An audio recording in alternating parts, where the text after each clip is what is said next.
Despite its best efforts to maintain the delusion of their self-appointed title, the land of the free, the United States of America is once more showing why it's the place democracy goes to die.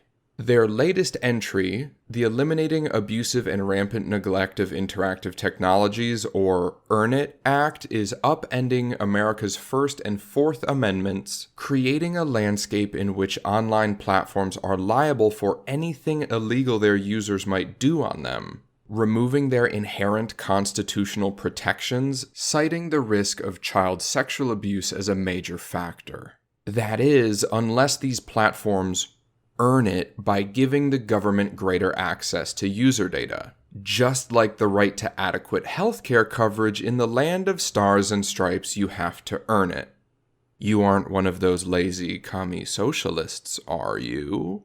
In the eyes of policymakers, these platforms have allowed too much abuse to go on for far too long and damage far too many lives in the process, especially children's.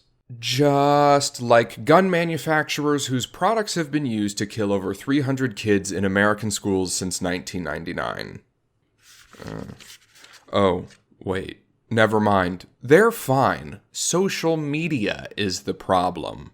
Currently, these services are protected by Section 230 of the Communications Decency Act, which separates internet-based communications platforms from the content of individual users' posts. That a user breaking the law is not tantamount to the service being complicit in criminality.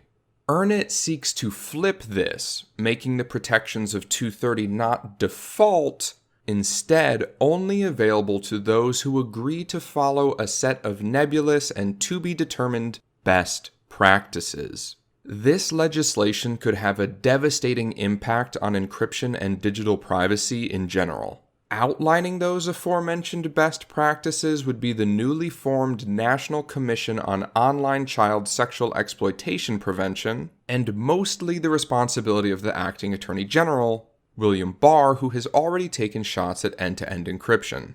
Services would be given the Sophie's choice of either weakening their own encryption and exposing their users' privacy, or giving up their Section 230 protections, entering a financial war of attrition whose outcome is pretty obvious. For example, Signal, in response, has announced that if EARN-IT passed, they would have no choice but to leave the US. Unwilling to sacrifice their users' encryption and unable to face the financial burden for doing so as a US-based company. Yes, Signal, the same company that the US government recommends their staff use to keep their sensitive conversations truly private. This will be the case for any similar service who maintains an established presence in America. EARN-IT follows the simple formula of affect everything to hopefully stop one thing. If you go through airport security in the US, you will have to take your shoes off every time. Why? Because one guy in 2001 tried to get on a plane with a bomb in his sneakers. How many billions of shoes have been taken off since, and how many bombs have been found in the process? It's the next chapter in 21st century security theater. From the PATRIOT Act, which, Jesus f***ing Christ, America, really? I get that you choose your president from a corrupt lesser of two evils popularity contest where it doesn't matter how many votes they get, but rather how many undecided flyover states a candidate can flip to their side, but does everything have to be marketing? What were the alternate names? The Support the Troops Act? The 9/11 was bad bill? Me no likey Taliban?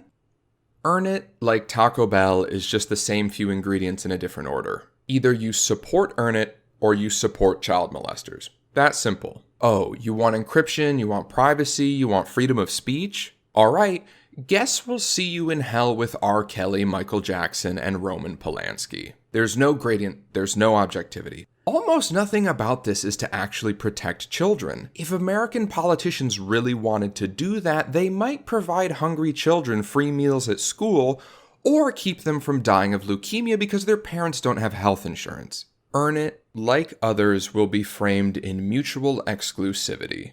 Are you saying that encryption is more important than the safety of our children? No, Karen, I'm not. I'm saying maybe you should play a bigger role in being a parent first. Does the government and do tech companies have a responsibility to do all they can to limit any abuse that happens online?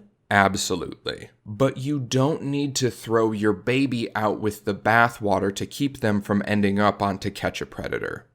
I'm not even going to go into the conspiracy theories, which, frankly, aren't that much of a conspiracy. Data is the currency of the digital age. For marketing, politics, or brokering influence, knowing the contents of modern communication is the greatest asset an institution can have. What will be all the more mind-numbing is once more watching as a panel of septuagenarian senators who still have AOL email addresses try and wrap their minds around how encryption works, which, as far as I'm concerned, is a violation of the 8th Amendment as well. I'm sure the Supreme Court will have something to say about it, and there is a fair likelihood it would be overturned and deemed unconstitutional. But for now, we will just have to sit back and watch the political drama turned reality show that is the home of the brave.